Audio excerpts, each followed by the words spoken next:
lakini kuwaona ungekuja ukula nyama, walikuwa na somo kabisa. Kwa hiyo aliyekuja na juana, nikasikia nimempea bole, ikabidi tena nimeepa. Wazazi wangu walinikataa, wakaniambia niende kwa mume wangu. Hatuna wengine, ni Mandiga tu. Ni anafaa shikilie boma. Na niye sasa akienda kwa hii mambo, saa taisha.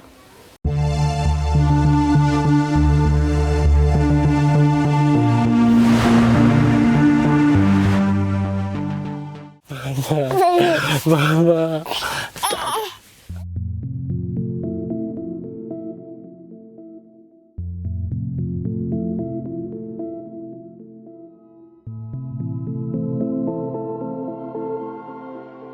Mimi naitwa Andrew Madiga, nimezaliwa Saudi. Nimesomea chuo ingine tulianzisha hapa chini inaitwa Betcheti. Hapo nilifika class 3. So wazazi wako wapi? Wazazi waligenya. Mzazi aligenya kwa sababu alikuwa msee wa mang'ang'u. Anapenda kunywa changa. Mamu alipatikana tu day ingine alikuwa ametoka ameenda Kangemi kufanya shughuli yake. Sasa tupata tu ameanguka chini. Akakunja mkono moja, hiyo mkono iko inakunjuka. Ikabidi tumemchukua tumempeleka Kikuyu hospital. Kumpeleka huko akalala siku moja. Hii ikakuwa nafaa tupeane maziwa kinde ngiri 10. Kati kwa tuna dosa sasa tukamwacha huko, tukarudi ghetto. Kurudi huku tukaposikia ametransferiwa mpelekwa Kenyatta. Mpelekwa Kenyatta kuenda kumuona. Bado tu wako vile vile. Hakuwa amechange. Sasa ndo akaita pastor. Pastor akakuja akaomba hapo. Mkono akakunjua mkono kiasi. Alafu akaongea. Kuongea hivyo ndo akagea hapo. Benye aliongea aliwaambia nini? Alikuwa tu anadai anataka kuona watu wake. Na wewe ulikuwa hapo? Sikuwa hapo hiyo sana. Mbona? Nilikuwa hiyo place. Ni stress tu mingi hadi siku nataka niende kuona venye yako. Sasa ndo alikuja kutuambia tuende tumuone. Ukasikia tena ameshagenya. So hata mkuweza kubonga naye. Mko watoto wangapi kwenu? Tulikuanga 6. Wawili sasa ndo walikujanga huku, wako wanajua huku. Sasa mimi nikamwambia msitembee huku sana na vijana wa huku. Kuambia hivyo wakanipuuza. Sasa wakaanza kutembea wanaenda area fulani, wanahamisha kwa msee, wanakuta msee hayuko ama anakuchunguza kama umeenda Ocha. Wanaingia kwako akiwa jeshi, wanapika, wanakula, wanabeba vitu hivyo. Sasa ndio wakaendanga area fulani Waroko wakiwa jeshi ya mtu mingi. Sasa kuenda huko, kumbe huyo msee mwenye alikuwa ameenda alikuwa amemwambia jirani amwangalilie mlango. Sasa venye wameingia kwa nyumba, jirani akasikia kuna msee ameingia, akakuja akafungia mlango nje. Kufungia nje, so watu sasa akaanza kusema wezi, wakavunja mlango, kuvunja. Wengine wakaepa. Wenye waliepa sasa wakaacha mabro wangu na mwingine muria wao mmoja. Rafiki yao. Sivyo venye sasa walishikwa, walipigwa kwanza. Kupigwa sasa bro wangu mwingine alikuanga mdogo kiasi. Sasa yeye akaachiliwa. Sasa yeye akatakuachiliwa akasema mwezi niachilia na mtaka kunini bro yangu mkubwa. Sasa tena hapo akasema kwa hivyo na niningi wote tena wakamrudisha hapo. Sasa wakamchukua akawekea taya, akamwagia mafuta alafu akawachoma.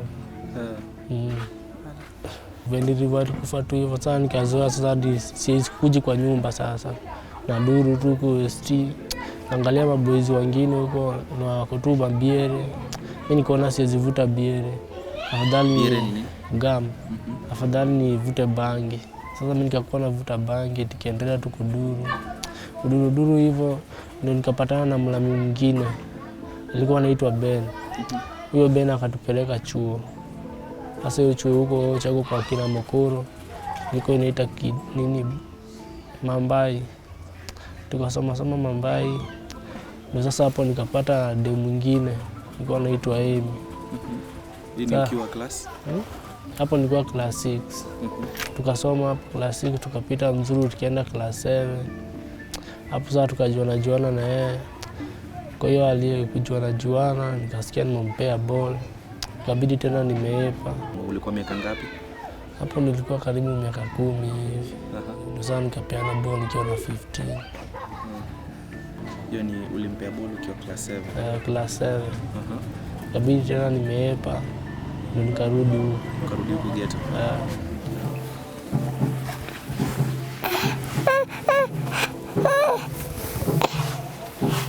Nilipopata mimba ya huyu mtoto nilikuwa na miaka 16. Kisha nikajifungua. Alafu nikakaa pale nyumbani. Nilikuwa tunakaa hapo lakini sikuwa nakaa kwa amani. Ile tu wakiona mtoto wananiambia, wananiuliza nafanya nini hapa na mtoto, nimewaletea gharama ingine. Wakakuwa na tena wanamchapa, wanampeleka mpaka kwa chief. Lakini sasa tena wakaona hakuna haja kwa sababu kitu ishatendeka. Hata sijaenda kwa wazazi wake lakini na plan kuenda huko. Ngoja nini? Ado hakuna. Wazazi wangu walinikataa. Wakaniambia niende kwa mume wangu. Mimi kwa masomo yangu nimesoma hadi darasa la 7. Baadaye ndo Madiga akaniita nikuje kukaa naye. Nikasolaso nikamtumia fare akakuja. Tukakaa huko na yeye. Mtu yeye akafikisha miaka 2 saa hii. Sasa afikisha miaka 2 hadi bado sijaenda chuo. Ako tu. Kama saa venye bibi sasa ya hakuwa na kazi. Akae mtaa. Tunakaa njaa, tunalala njaa. Ikabidi tena nimerudi UST. Kurudi UST sasa niko mbigi kiasi. Nikapatana na wale vijana wengine na kuambiwa acha kuduru. Siku hizi form kuchapana tenje. Unaenda kwa kirai, unajifanya unaduru, akifungua kioo na mchukua tenje. Unaepa. Na kirai ni gari. Ilikuwa saa kutembea jeshi ya mtu 2. Mmoja anakuja anashika mzee shingo. Huyo mwingine anamuingia mfuko. Anampelema kinyako nayo. Sasa day ingine kuna day tumeingia huko Roresho. Tumeenda tumechapa raundi tukakuta kuna mzee tunaweza mama. Ikabidi tukue tunarudi nyumbani. Sasa kwa ile harakati ya kurudi mtaa, mzungu mwingine akatokea huko. Alikuwa na tenje kwa mkono na zile bluetooth. Sasa tumechukua tenje tukamwachia bluetooth. Ikasema twende tuna yeye tumepata, tuone kama tunaweza pata kitu. Kwa hiyo harakati mzungu amesimamisha hapo gari. Kusimamisha gari hapo. Wase wameshuka ndani, mzungu anaambia wao wameniibia. Ameanza kusema watu wameanza kuchachisha. Yaani kusema wezi. Sasa hii kwa ile harakati ya kutoka mbuga. Huyo mwenzangu akaingia kwa mto. Nikaona sizifuatana naye hadi tunaweza shikwa wote. Kaingia kwa mto aje ndani ya maji? Kufuata mto. Sasa mimi nikaenda kuruka huko tengine huko. Nikashikwa hapo. Nikapigwa. Ndio makarao akanikujia akanipeleka Springi nikalala huko siku 3. Nasema turudishe simu. Wakanichukua vidole wakasema wananipeleka kotini. Kwa hiyo harakati nikasema hapo nikiweza pata tu chance kidogo hivi naweza epa. Huyo sasa mwenye alikuwa hapo kwa ubiwi wa karao akasahau kufunga mlango. Sasa mwenye akasahau kufunga mlango hapo ndo mimi nikavaa kiatu hata sikuchukua mshipi. Ndo nikaruka kwa dirisha, nikaruka kwa ukuta, kaingia huko roho. Ingia kwa mto. Ukahepa hivi. Na kutoka hiyo siku hajai kuja kuwatafuta ama uliondoka ka Ocha for how long? Nilikaa Ocha kwa 1 month. Ndio karudi Nairobi. Kwa nini sasa ulikuwa unafanya hizi zote? Nilikuwa nafanya hivyo kwa sababu sasa mimi naona sina mkoro, sina maparent. Hakuna mtu wa kunisaidia. Nilikuwa najua naenda kwa kupenda. Hata ukimkataza unapata tu ameenda unaitwa tu kwa polisi.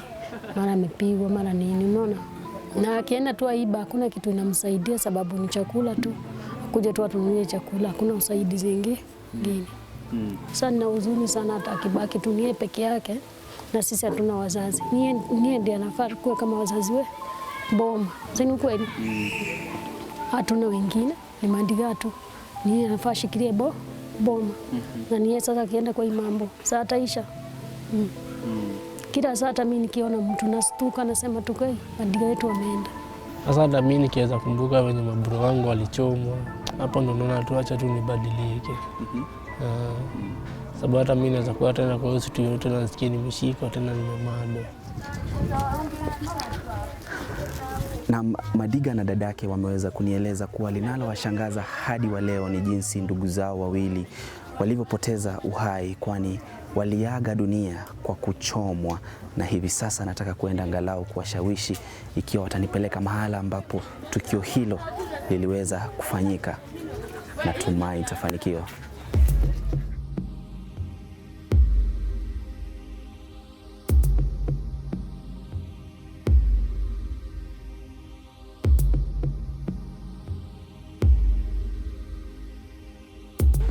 So your place ni wapi? Ni hapa. Ni hapa? So walikuwa wametolewa wapi ndio wakaletwa hapa? Huko juu kwa ile plot. Wapi? Huko. Kwa ile nyumba huko karibu ya mawe hiyo mawe. Yenye kuna mawe. Wakaletwa hivi? Wakakuja wakachomewa hapa. Hapa? Wakati wewe ulikuja ulipata wapi? Hapa kwa barabara wamechoma. Na ukipita hapa mahali unahisi vipi? Sitakangi hata kukuja huko, mimi nimekuja huko. Mbona aswa? Nakumbuka ndugu zangu. Nika unaona kama umeona kaburi yake. Na kwa hivyo wakati mlienda nyumbani kulikuwa na mazishi ama vipi? Sisi hatufanyangi mazishi, walizikwa usiku. Tulifika usiku. Wakazikwa na wazee si wa mama. Ukaa. Unaelewa? Wazee wa nyumbani wao mtaa. Kawazika, ibada ikafanyika mchana. Na wakati walifariki maisha yalibadilika vipi? Maisha yalibadilika juu hata mama. Mama alirudi akakufa. Sisi tukarudi hatuna kazi, hatuna nini. Tuko tu. Na sasa tuko tu hivyo. Unaona hata Madiga anafaa anaenda na huko. Na wakati unamwangalia ndugu yako na tena naofia sana. Naona hata yeye next ni yeye. Lakini si anatuambia kuwa mmebadilika. Naomba tu mlikuwa hivyo. Hata nyinyi mliona vitu mmekamu hivi. Kufika pale naambia sisi akuja twende hivi. Anaona tu ni bado ni shida nimemletea ni ngori. Lakini mimi najua hizo mangori niliacha. Huyu kijana namjua, tena alikuwa jirani yangu hapa nyuma. Kutoka kwa hii nyumba yangu ya pili ya tatu nilikuwa najua wazazi wake sana. Na huyu kijana hata wakati alikuwa nasoma alikuwa kijana kidogo sana, na wadogo yake niliwajua wote. Hata vile walienda huko wakachomwa, mimi ndio nilikuwa wa kwanza kwenda kutangulia kuiona, na kijana ingine ya kwetu nyumbani huko Deia. Lakini kuwaona kuja ukula nyama alikuwa na shomo kabisa, na wenye kuwashoma wakaenda.